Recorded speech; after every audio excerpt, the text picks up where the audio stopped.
Avec le changement climatique, s'il n'y avait pas de service public forestier, il faudrait l'inventer. Aujourd'hui, ce gouvernement est juste en train de le mettre en extinction. On a un avenir en tant que service public forestier parce qu'il y a un besoin, et il y a un besoin qui va être de plus en plus important. Les citoyens, ils n'attendent pas de la production de bois, de tel ou tel produit, non, ils attendent de la protection de l'eau, de la fixation du CO2, de la protection de la biodiversité. Ils attendent tout ça, les citoyens. Donc ça, c'est qu'un service public qui peut l'apporter. C'est pour ça qu'on a un avenir. Ceci est la direction territoriale, les bureaux de la direction territoriale de la plus grosse région forestière publique de France. Donc c'est très fort d'être ici aujourd'hui, à l'heure où on veut privatiser les forêts publiques. Pour faire simple, pour faire court. Mais les collègues n'en ont pas tous conscience. Oui, on est en voie de privatisation. Pour une action qu'on a montée en 10 jours, après 20 ans de combat inlassable pour défendre la forêt publique, avec tout ce que ça suppose de découragement, on est encore là, on est debout. Les forestiers et leurs soutiens sont debout.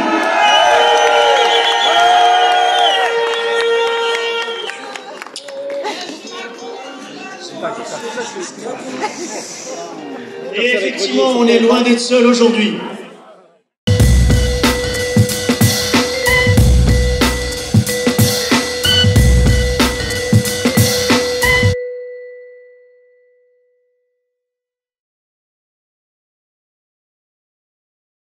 Ce qu'on a représenté, le slogan, tout le monde arrive à le lire, mais là, à gauche, c'est la forêt dont on ne veut pas. La forêt, à grands coups de coupe-ras, soumise aux caprices des financiers. Celle qu'on nous promet, si, comme le dit notre directeur général actuel, on met fin au martelage.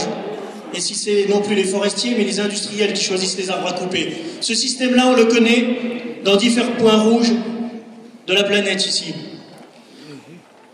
Il y a d'abord eu le cas de la Sibérie, où il y a une quinzaine d'années, on a viré à tour de bras des gardes forestiers. La Sibérie a brûlé tout un été. Plus de surveillance des départs de feu. Je ne vous fais pas de dessin sur le cas Bolsonaro et l'absence totale de réaction au carnage de l'Amazonie. Tout un tas de facteurs qui expliquent aussi le carnage de la forêt australienne. Beaucoup de facteurs, mais là encore on retrouve le manque de forestiers et de gens qui surveillent les choses sur le terrain, de gardes, de gardiens de la forêt et de la biosphère. Et puis il y a aussi les sylvicultures industrielles qu'on voudrait prendre pour modèle dans l'Europe du Nord. Et au milieu, il y a quoi? Il y a le cœur forestier du monde. Ici, vous avez l'école des eaux et forêts, la plus ancienne école de Nancy, qui a longtemps été une gloire internationale et même mondiale, et qui, comme un phare, a réellement éclairé les forestiers du monde entier. Parce qu'en France a été inventé le code forestier, il y a des siècles. En France a été inventée la gestion forestière durable avec ses piliers, l'écologie, le social, l'économie. L'écologie, c'est la condition. Le social, la finalité. L'économie, le moyen. Il faut remettre les choses dans l'ordre.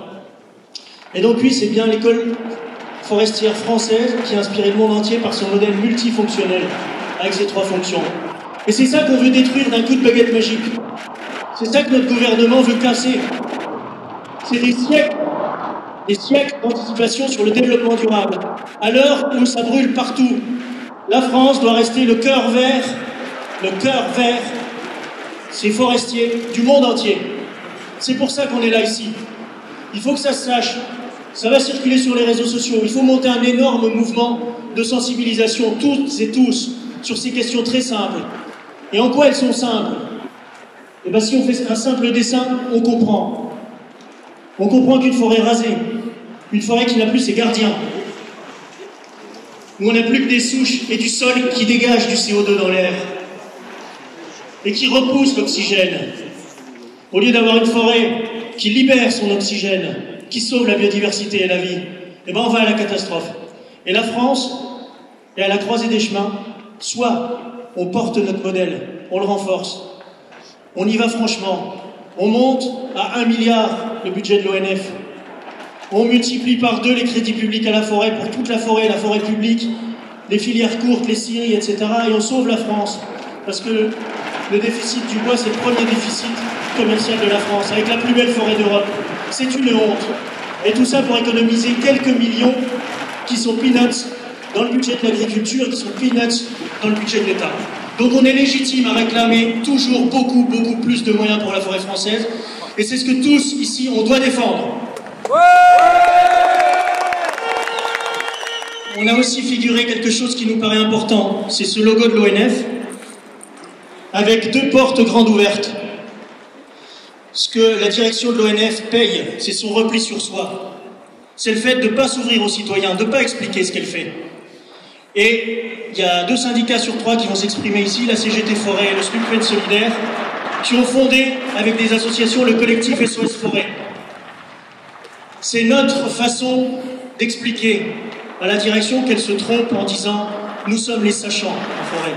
Non, la forêt, qu'elle soit publique ou privée, c'est un bien commun, ça concerne tout le monde.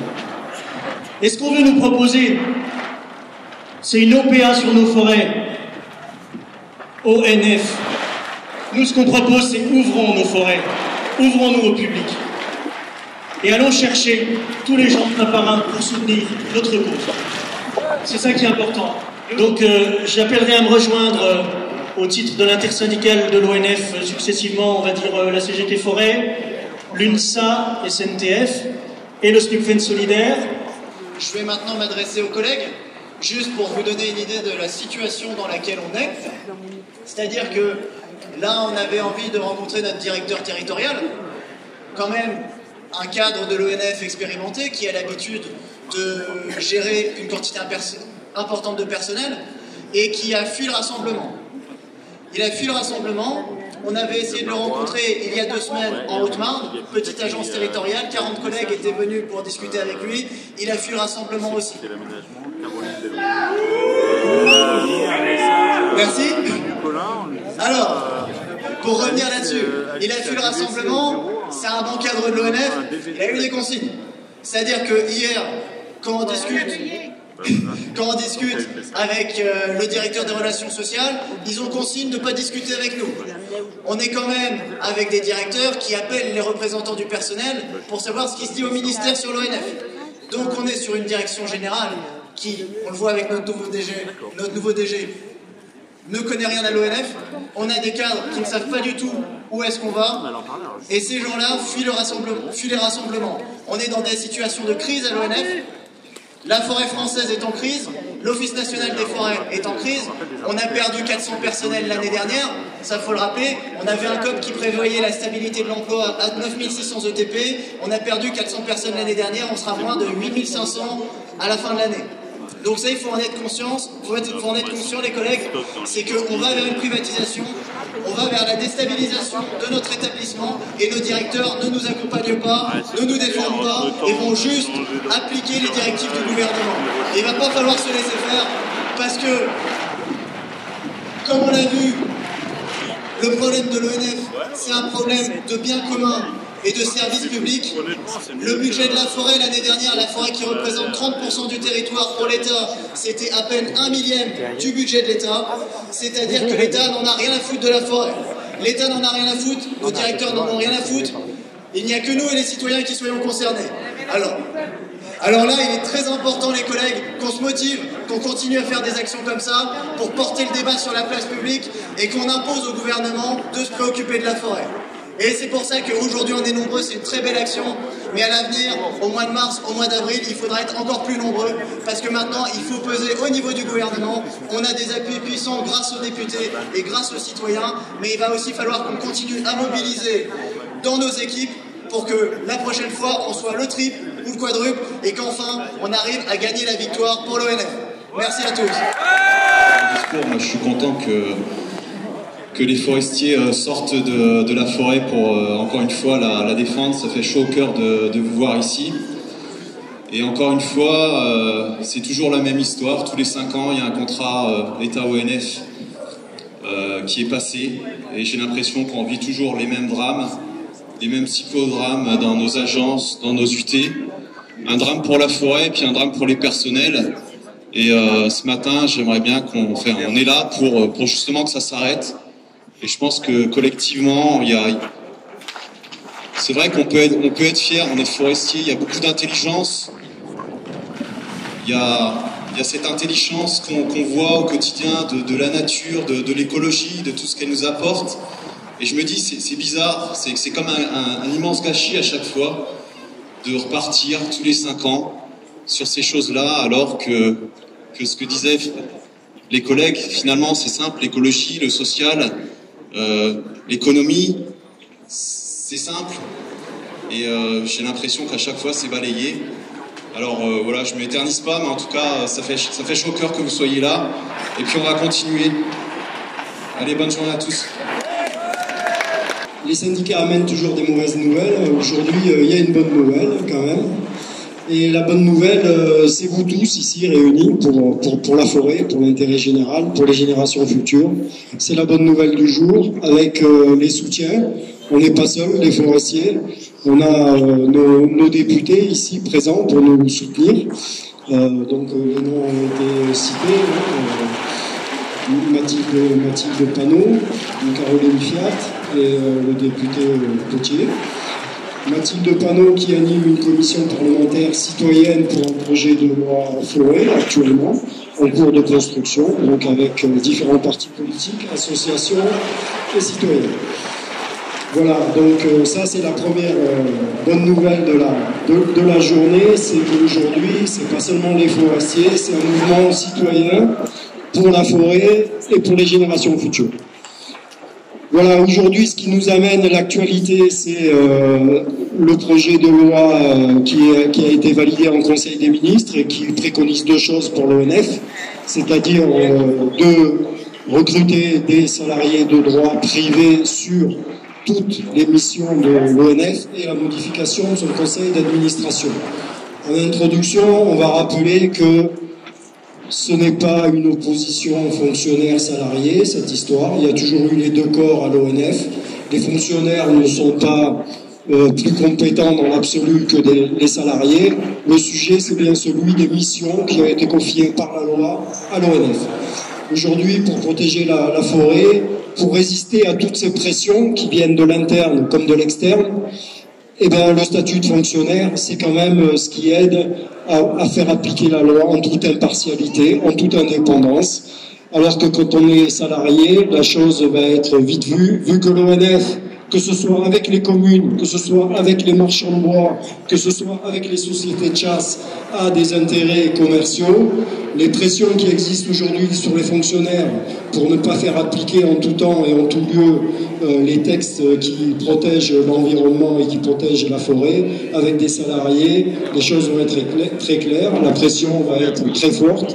Donc c'est déjà pour la défense de ces salariés qu'il faut conserver ce statut de fonctionnaire. Il y a toujours eu des salariés à l'ONF qui sont devenus fonctionnaires, sur des emplois de fonctionnaires, mais avec le statut de fonctionnaire, et c'est bien ça qui doit rester pour la protection de la forêt. Voilà ce que propose ce projet de loi. Donc on est au travail sur le sujet. On va remettre aujourd'hui à nos députés en avant-première un courrier qu'on adresse à tous les parlementaires en intersyndical. On est sur un projet d'accélération de la simplification de l'action publique. C'est de la foutaise. Changer le statut des personnels de l'ONF, on ne voit pas en quoi ça simplifierait l'action publique. Il y a des arguments à faire valoir. On va travailler sur le sujet auprès de tous les parlementaires pour faire en sorte de faire capoter cet article dans ce projet de loi. On s'en occupe. C'est aussi ce qui vous est demandé à tous. Il y a des députés, des sénateurs dans tous nos départements. Donc là, sans attendre, puisque l'urgence est là, c'est à partir de la fin du mois que le projet de loi commence à être étudié au Parlement. Il y a des permanences parlementaires. Le tout, c'est d'aller trouver vos députés, vos sénateurs, et de leur expliquer de quoi ils retournent et en quoi cet article sur l'ONF, dans ce projet de loi, y conduit directement à la privatisation de la gestion des forêts publiques.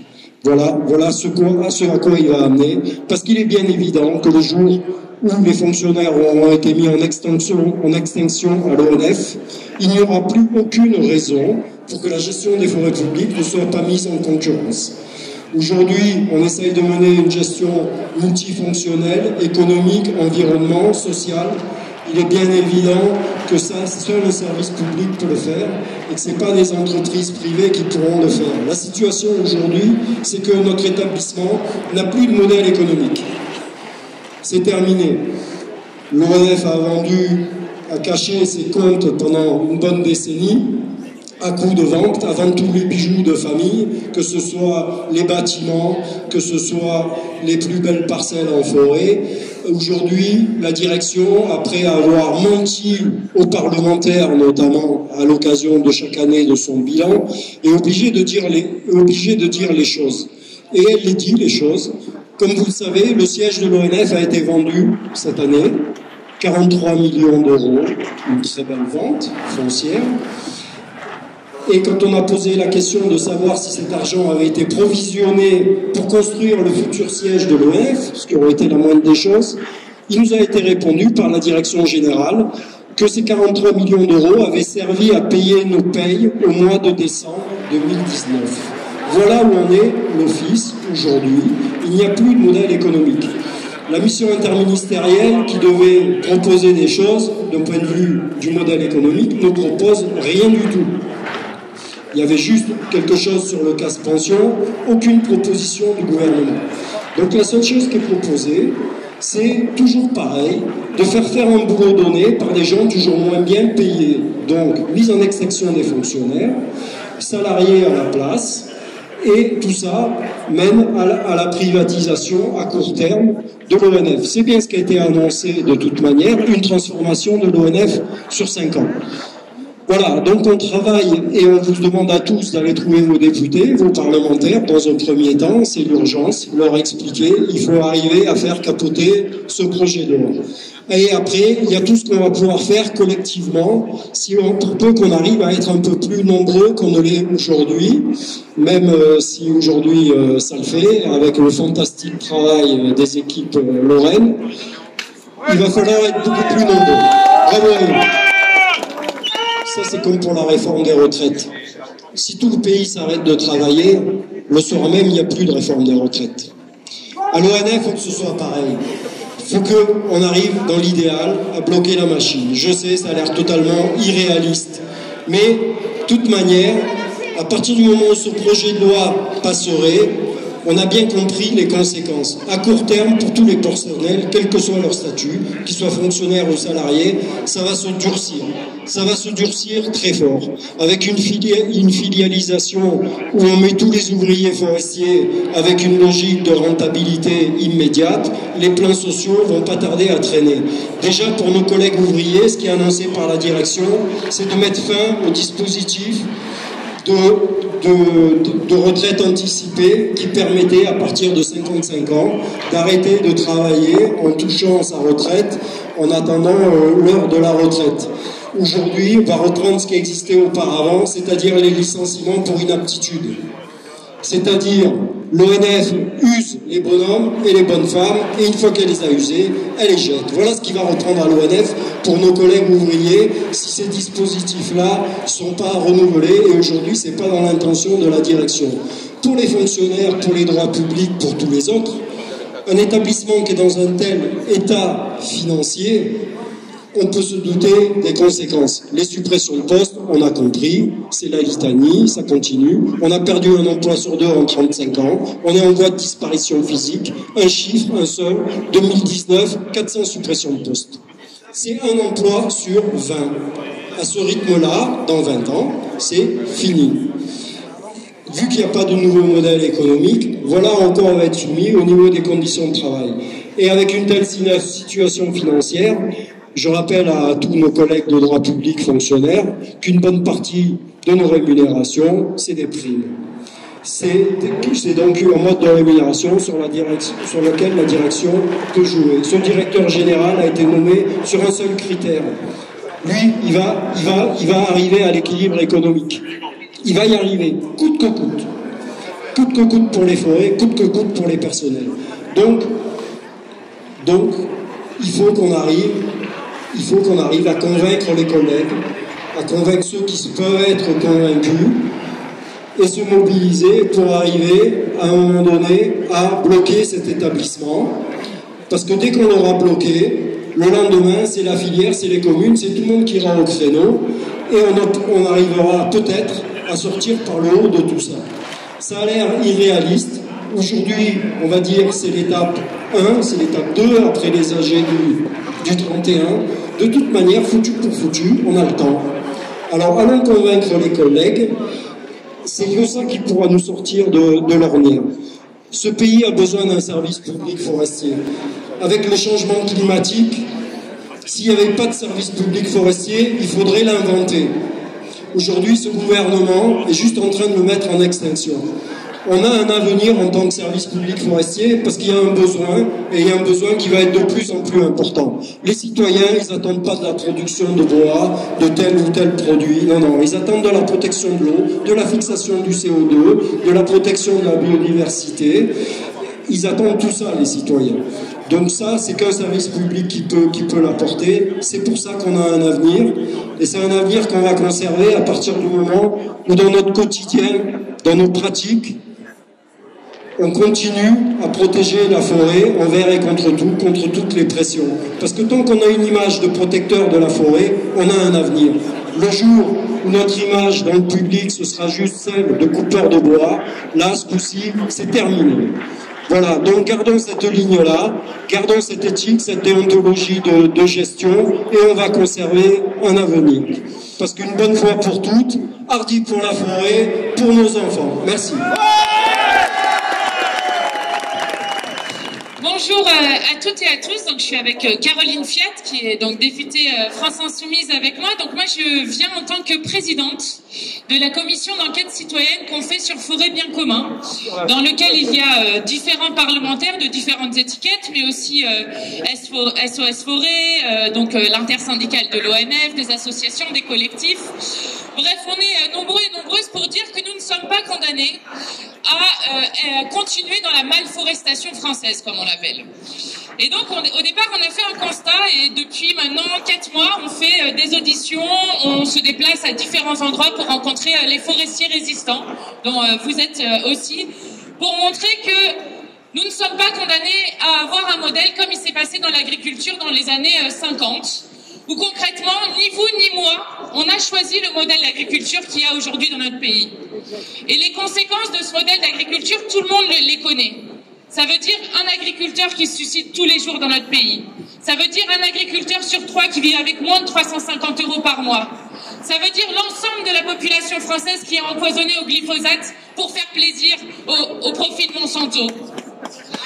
Et concrètement, sur la forêt, tout à l'heure, ça a été dit, je crois, par Fred, la forêt, on est à la croisée des chemins. Il va falloir décider si on va vers le modèle industriel vers lequel les industriels nous poussent, c'est-à-dire on fait de la plantation d'arbres avec de la monoculture alors qu'on a 136 essences dans nos forêts françaises, et puis qu'après qu'on coupe tout et puis qu'on replante dessus. Bah ça, on sait que c'est un système qui maltraite à la fois les êtres humains qui travaillent en forêt et à la fois les écosystèmes, et qui, du coup, nous vole notre avenir aussi et notre possibilité d'avoir des écosystèmes pour les générations futures qui leur permet d'avoir une vie digne. Donc c'est ça qu'on essaye de mener avec cette commission d'enquête, donc sur lequel on travaille. Et moi je voulais dire quelque chose de particulier aux forestiers, parce qu'une des choses que nous on essaye de faire justement avec cette commission d'enquête citoyenne, c'est déjà vous soutenir dans la lutte que vous menez. C'est aussi porter le débat politiquement, pour dire c'est un débat qui concerne tout le monde lorsqu'on parle de la qualité des eaux, de la qualité de l'air, d'amortisseurs climat. C'est un débat qui concerne absolument tout le monde et sur lequel on doit décider politiquement et souverainement. Et si ce débat, l'ONF, il le cache sous un bout de tapis et que personne n'est au courant de ce qui se passe sur les forêts, on ne va pas y arriver. Donc ça, c'est ce que nous, on aide à faire. Mais la chose que je voulais dire aux forestiers, c'est que depuis 6 mois, je rencontre beaucoup de forestiers en allant sur le terrain, en allant dans les auditions, et personne ne devient forestier par hasard. Personne ne choisit ce métier comme ça par hasard. Ils le font parce que vous le faites, parce que vous êtes engagés, parce que vous avez de la passion pour la forêt. Et vous faites un métier sensible. Et ce que le gouvernement est en train de faire en détruisant le service public forestier, c'est justement d'introduire de l'inhumanité et de l'insensible partout. Et lorsqu'on sait qu'à l'ONF, il y a déjà eu 50 suicides depuis 2002, pour nous, c'est pas des chiffres, les 50 suicides.